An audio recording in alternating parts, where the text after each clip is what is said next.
창세기 38장입니다.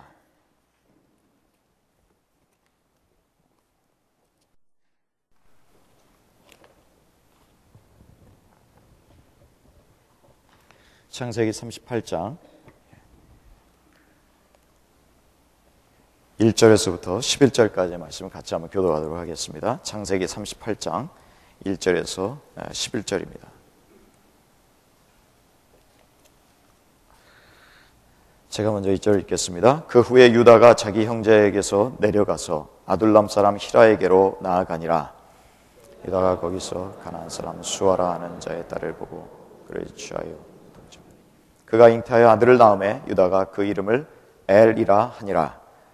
그가 다시 잉태하여 아들을 낳고 그 이름을 오나니라. 그가 또다시 아들을 낳고 그 이름을 셀라라 하니라. 그가 셀라를 낳을 때에 유다는 거십에 있었더라. 아내를 취하니 그 이름은 다말이더라. 유다의 장자 엘이 여호와의 목전에 악함으로 여호와께서 그를 죽이신지라.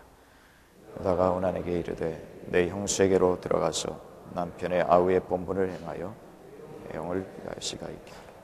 오난이 그 씨가 자기 것이 되지 않을 줄 알므로 형수에게 들어갔을 때에 형에게 아들을 얻게 아니하려고 땅에 설정하매 그들이 여호와 목전에 여호와께서 그도 죽이시니. 같이 읽겠습니다. 유다가 그 며느리 다말에게 이르되 수절하고 내 아비 집에 있어서 내 아들 셀라가 장성하기를 기다리라 하니 셀라도 그 형들 같이 죽을까 염려함이라. 다말이 가서 그 아비 집에 있으니라.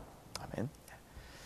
창세기 12장부터 아브라함을 선택하셔서 아브라함을 통한 큰 민족을 이루게 하시겠다, 복의 근원이 되게 하시겠다라는 주님께서 그 축복하시고 또 인도하시는 과정들을 우리가 쭉 살펴보았습니다. 자, 아브라함과 또 이삭과 야곱을 통해서 우리가 살펴볼 수 있는 것은 과연 하나님께서 약속하신 그 약속이 누구에게로 갈 것이냐, 거기에 참 초점이 맞춰져 있습니다. 하나님께서 아브라함을 선택하셨죠. 그런데 아브라함이 자기 소생 사라에게서 난 아들이 없었습니다. 그래서 아브라함은 생각할 때 처음에 자기의 종 엘리에셀이겠거니 하고 생각했습니다.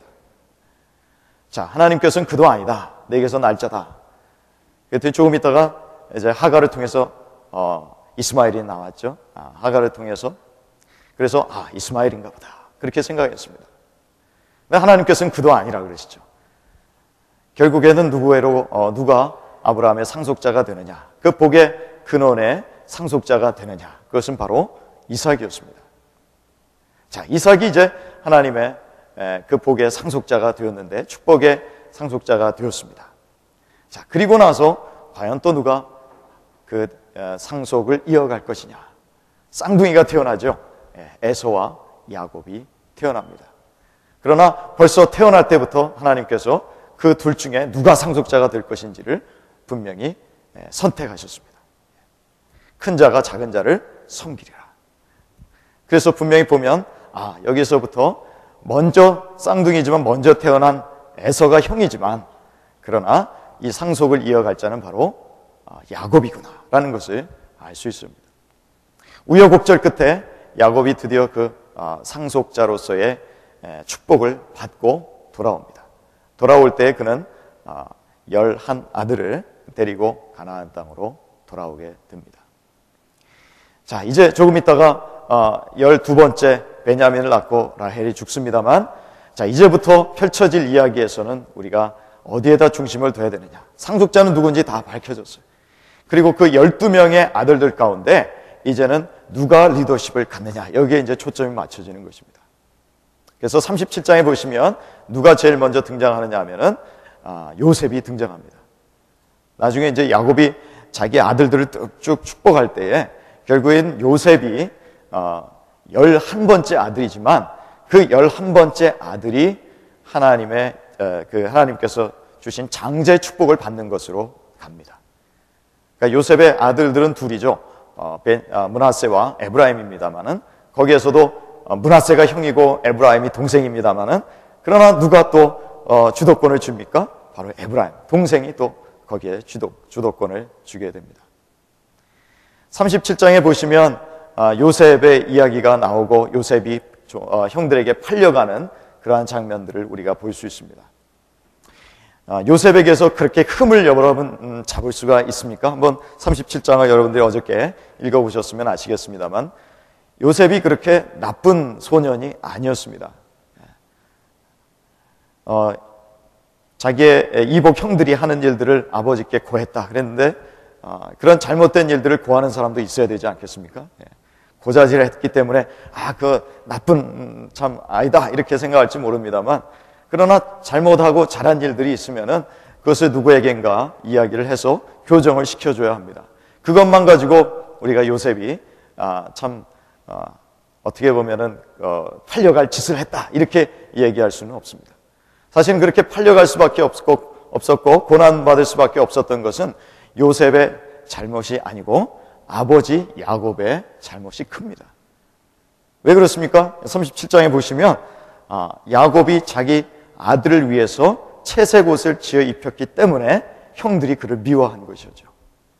자, 그러면 여기서 채색 옷을 지어 입혔다라고 했을 때 그 채색 옷이 무엇을 의미하느냐? 그냥 다른 사람들은 다 흑백의 옷을 입었는데 이 아들만 이런 칼라로 된 옷을 입었으니까 참 멋있었겠구나, 폼났겠구나.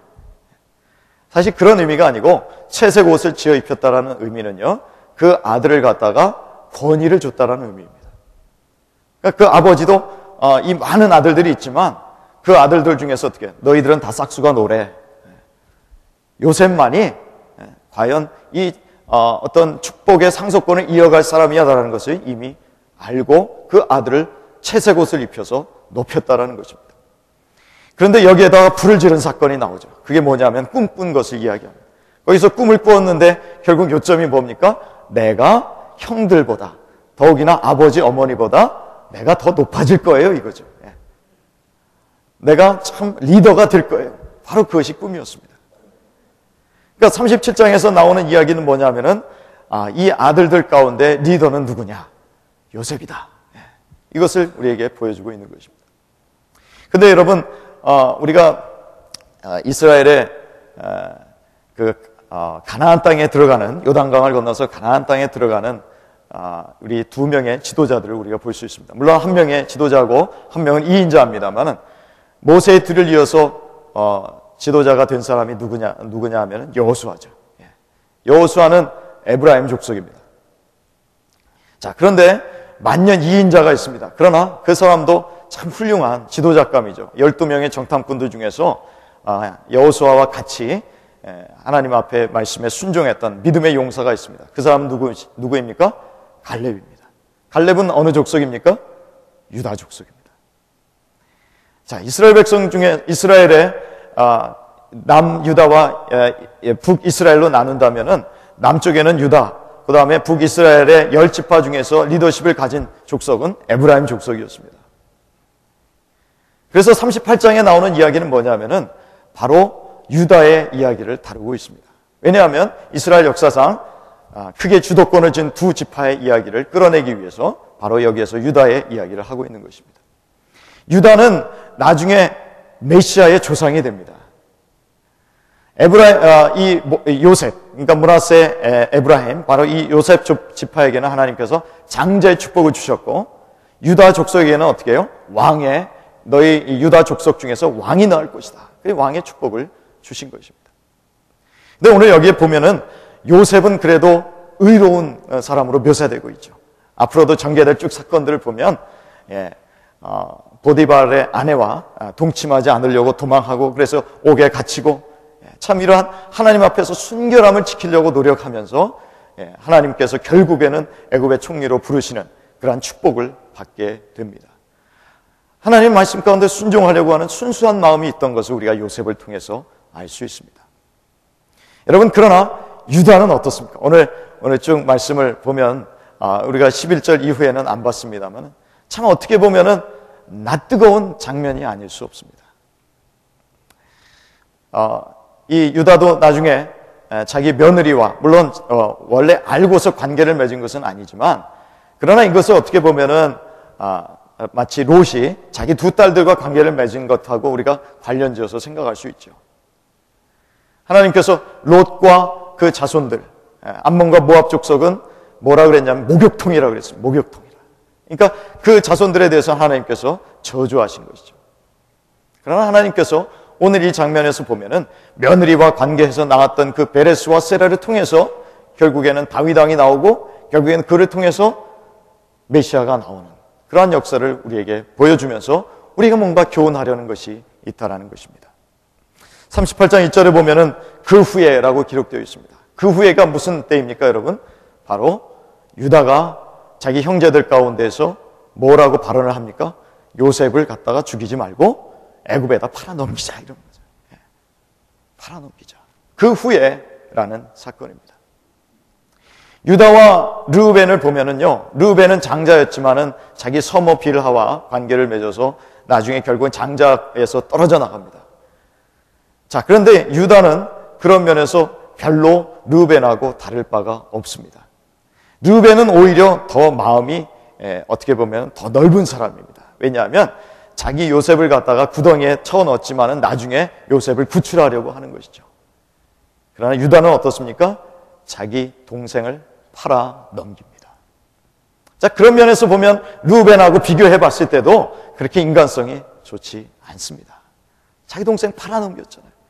자, 그 후에 유다가 자기 형제에게서 내려가서, 여기 내려간다라는 말이 있습니다. 내려간다라는 말이요, 어떤 말하고 똑같으냐 하면은 창세기 12장 10절에 보면은 아브라함이 애굽에 거류하려고 그리로 내려갔으니 라고 기록되어 있습니다. 여러분, 그렇게 내려가가지고 아브라함이 어떤 행동을 하게 되나요? 자기 아내 사라를 갖다가 누이라고 속이는 그러한 일들이 벌어집니다. 수치스러운 일들이 벌어지는 것이죠. 여러분, 우리 요나서에 보시면 요나가 하나님의 명령을 어기고 니느웨로 가지 아니하려고 다시스로 도망하여 요바로 내려갔더니라고 기록되어 있습니다. 이렇게 내려간다라는 의미는 뭐냐면은 그냥 우리가 어떤 길을 간다라는 의미라기보다도 신앙적으로 영적으로 내려간다라는 것이죠. 점점 다운된다라는 것입니다. 그래서 원어의 의미가 come down입니다. 내려가는 것입니다. 근데 유다가 왜 이렇게 내려갔느냐 하면은 어떤 유대 주석가들은 그렇게 이야기를 하더라고요. 유다가 자기 아버지가 요셉 때문에 통곡하고 너무나 괴로워하는 모습을 보고 그 형제들이 블레임을 한 것이죠. 유다를 보고서 자기들도 똑같이 공모를 해놓고는 바로 당신이 팔자고 했기 때문에 우리가 요셉을 팔아서 그렇게 됐다고. 아마 그것이 괴로웠기 때문에 아마 내려갔을 것이다. 형제들에게서 어떻게 해요? 벗어나서 형제들의 그 공동체, 아버지와 또 형제들의 그 살던 가족들과 자기가 떨어져서 세퍼레이트 돼서 나왔다라고 그렇게 주석을 하고 있는 것을 볼 수 있습니다. 어쨌든지 간에 그렇게 해서 점점 그 신앙의 모습이 나락으로 떨어지는 것을 볼 수가 있죠. 자, 그렇게 해서 유다가 그 다음에 하는 행동이 무엇입니까? 가나안 사람 수아라 하는 자의 딸을 보고 그를 취하여 동침하니라고 기록되어 있습니다. 여러분, 아브라함이 그 아들 이삭의 아내를 위해서 자기 종 엘리에셀을 보낸 것을 여러분 기억하시죠? 왜 그렇습니까? 가나안 땅에 있는 딸들 중에서 아내를 취하지 않기 위해서, 며느리를 취하지 않기 위해서 자기 종을 갖다가 보낸 것입니다. 아람 땅으로 보낸 것입니다. 자, 리브가가 나중에 에서를 싫어한 이유 중에 하나가 무엇이냐 하면은 가나안 딸들과 결혼했기 때문에 그렇습니다. 그래서 결혼이라는 건 굉장히 중요하죠. 왜냐하면 거룩한 거룩한 씨를 보존하기 위해서 하나님께서 택하신 거룩한 딸들과 백성과 결혼을 해야 된다는 것입니다. 근데 신앙의 나락으로 떨어진 유다가 한 행동이 무엇이냐? 내려가서 결국은 뭐예요? 가나안 사람의 딸들과 결혼한 것입니다. 하나님께서 기뻐하시지 않는 결혼을 한 것입니다. 요즘 말로 하면은 참 우리가 믿지 않는 사람들과 분명히 결혼하면은 힘들 것을 알면서도 마치 불구덩이에 불을 짊어지고 들어가는 것과 같은 그러한 모습을 우리에게 보여주고 있습니다. 자, 이것이 또한 유다의 영적인 모습이었습니다. 그가 잉태해서 아들을 낳습니다. 첫 아들이 엘입니다. 엘이라는 이름은 awake라는 의미입니다. 둘째 아들 오난을 낳습니다. 오난이라는 의미는 strong하다라는 의미입니다. 셋째 셀라를 낳습니다. 셀라라는 말은 request라는 의미입니다. 아들 셋을 낳고 또 첫째 아들 엘에게 다말이라는 며느리를 얻게 했습니다마는 이 엘이라는 아들이 너무나 악해서 하나님께서 죽이시고, 그래서 또 그 다음 아들 오난을 형수에게 들여보냅니다마는 오난이 자기 형에게 자손을 이어가지 않도록 하기 위해서 하는 행동 때문에 하나님께서 또다시 죽입니다. 여러분, 엘이라는 이 첫째 아들의 한 행동이 무엇이냐, 악한 행동이 무엇이냐, 이것을 학자들 중에는 이렇게 보는 분들이 있어요. 결국에는 둘째 아들과 똑같은 행동이 아니었겠느냐. 그러니까 자손을 이어가는 것이 하나님께서는 굉장히 중요한 일이었는데, 하나님의 백성들을 번성케 하는 것이 중요한 일이었는데, 이 첫째 아들 엘이라는 아들도 거기에는 별 관심이 없었다는 거예요. 그저 자기 아내와 즐기고 이런 일들에만 관심이 있었다. 그 다음에 둘째 아들 오난도 결국 무엇입니까? 형수에게 들어가서 그런 어떤 육체적인 즐거움을 가졌지만 진짜 본질적으로 해야 되는 일들이 무엇입니까? 형수에게 들어간 이유가 뭐예요? 그거는 형의 자손들을 이어가게 하는 것인데 그걸 안 했다라는 것이죠. 바로 그런 면에서 하나님께서 악한 두 아들들을 데려가시는 장면을 볼 수 있습니다. 여러분 어떻습니까? 열심히 어떻게 보면 유다가 자식 농사도 제대로 짓지 못한 것이죠. 결혼도 제대로 못했거니와 또 그 아들들을 제대로 신앙적으로 양육하지도 못했다라는 것을 우리가 여기에서 분명히 알 수 있습니다. 자, 그러고 나서 자기 막내 아들이 또 이 다말과 결혼하면은 또 죽을까봐 그것이 겁나서 어떻게 해요? 너는 수절하고 이렇게 말합니다. 너는 수절하고 아버지 너의 친정집에 가 있어라. 여러분, 그리고 나서 나오는 사건이 무엇입니까? 자기는 어떻게 해요? 자기는 자기 아내가 죽으니까 창녀에게 들어가서 그런 관계를 맺는 장면이 나옵니다. 너는 수절하고 나는 창녀에게로 가고. 뭡니까? 위선자죠. 자기 며느리는 그렇게 수절하게 만들어 놓고 자기 아들은 주지도 않아요. 그렇게 해서 아마도 늙어 죽게 만들어 놓을 셈이었는지도 모르겠습니다. 위선자의 모습을 유다가 하고 있는 것을 볼 수 있습니다. 자, 그것을 박차고 나온 것이 다말입니다. 다말이 변장을 하고 나서, 창녀처럼 변장하고 나서 결국에는 시아버지를 통해서 아들 둘을 얻습니다. 베레스와 세라라는 두 아들들을 얻음으로써 참으로 자기가 가져야 될 그 권리를 다시 다말이 회복하는 장면을 우리가 볼 수 있습니다. 그 장면을 보고 유다가 뭐라고 합니까? 자기 며느리가 자기보다 의롭다라고 이야기를 합니다. 그렇게 고백을 합니다. 자, 여러분, 제가 이렇게 쭉 열거한 이유가 무엇이겠습니까? 유다라는 사람을 보면은 과연 하나님께서 그렇게 선택해서 또한 메시아의 그 자손을 통해서 메시아가 태어나게 할 만큼 그렇게 순수하고 신앙이 좋고 순결한 그런 사람이 아니었다라는 것입니다. 성품이 깨끗한 사람이 아니었다라는 것을 우리에게 분명히 보여주고 있습니다. 요셉과 너무나 분명히 대조되는 것입니다. 여러분, 그런데도 그 가운데서 어떻게 해요? 메시아가 태어나는 것입니다. 다윗 왕이 태어나는 것입니다. 여러분, 예수님의 족보들을 쭉 내려가다 보면은 이 다말이라는 여인이 나오죠. 그 다음에 또 누가 나옵니까? 라합이 나옵니다. 창녀 라합이 나옵니다. 어떻게 보면 다말도 보면은 다말이 창녀는 아닙니다만 어떤 행동을 합니까? 창녀 같은 행동을 하잖아요. 유다도 어떻습니까? 창녀에게나 들어가는 그런 위인이라는 묘사가 나오지 않습니까? 밧세바가 나옵니다. 밧세바는 취한 다윗은 또 어떤 사람입니까? 남의 유부녀나 간통하는 그런 인간으로 나옵니다. 여기에서 보면 예수님의 족보를 보면 마리아를 제외하고는 제대로 된 사람이 없어요.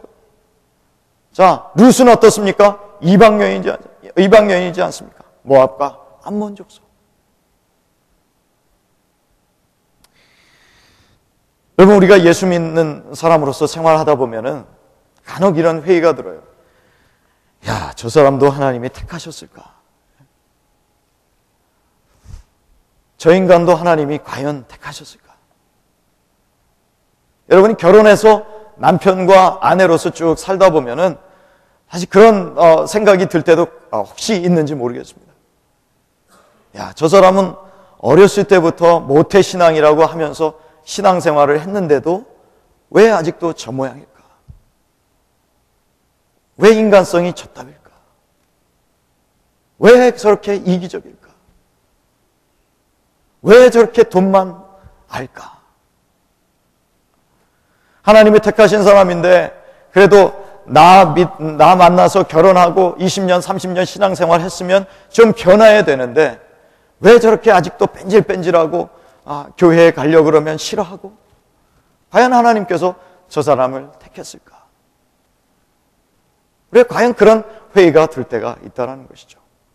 우리 주변에 또 우리 집사님들, 또 장로님들, 심지어는 목사님들을 바라보면서 목사님이 왜 저래?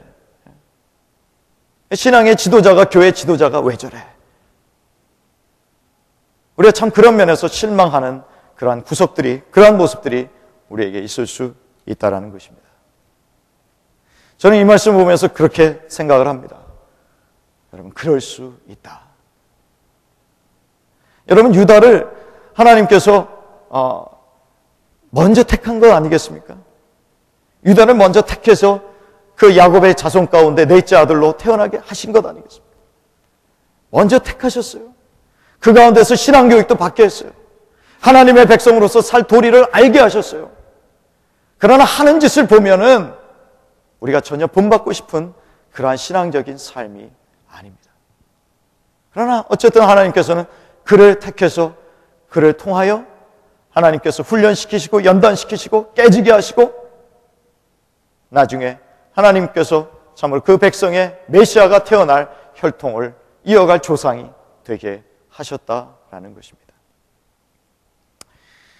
여러분, 주변에 있는 우리 신앙의 이러한 형제 자매들을 보면서 사실 이런 상처를 받지 않고 사시는 분이 얼마나 되겠습니까만, 그러나 그런 면에서 여러분들에게 이 말씀을 통해서 좀 견면해드리고 싶은 마음은 그럴 수도 있다 하고 여러분들의 마음을 좀 푸셨으면 좋겠습니다. 그럴 수도 있다. 왜 저 인간은 옛날에 그렇게 내가 그렇게 손이 발휘되도록 빌고 그랬으면 좀 용서도 해주고 마음도 넓혀줘야 되는데 왜 아직까지도 교회에서 만나면 나를 외면할까? 여러분, 그럴 때 어떻게 생각하셔야 돼요? 그럴 수도 있다. 아직 덜 돼서 그렇다. 하나님이 택하시지 않은 건 아닌데 택하신 하나님의 백성이긴 하는데 그러나 그럴 수도 있다. 여러분, 그런 마음 가지기 쉽지가 않으시죠?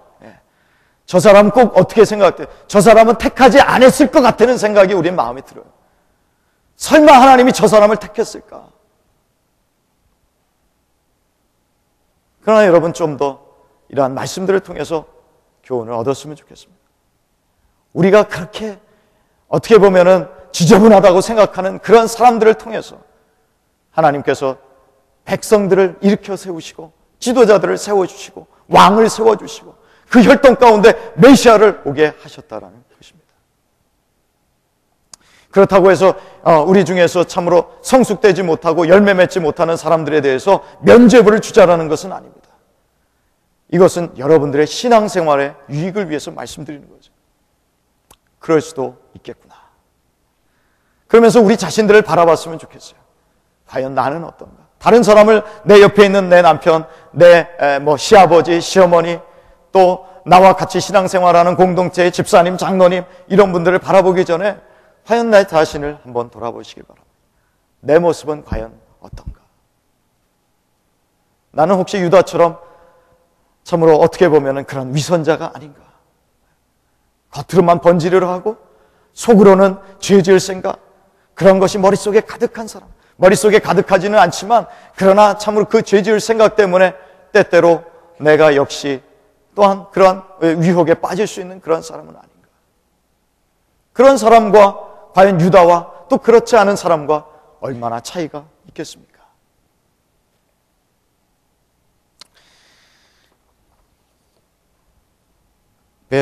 사도 바울이 이런 고백을 합니다. 그러나 나의 나 된 것은 하나님의 은혜로 된 것이니. 사도 바울도 뭐라고 고백합니까? 나는 죄인 중에 괴수다 라고 고백을 합니다. 사실 사도 바울이 알고 그랬습니까? 예수님 만나기 전에 모르고 한 짓이죠. 그러나 그 자신을 향해서 고백하는 말이 무엇입니까? 나는 죄인 중에 괴수라. 내가 이렇게까지 된 것은 결국 하나님의 은혜다라고 고백합니다.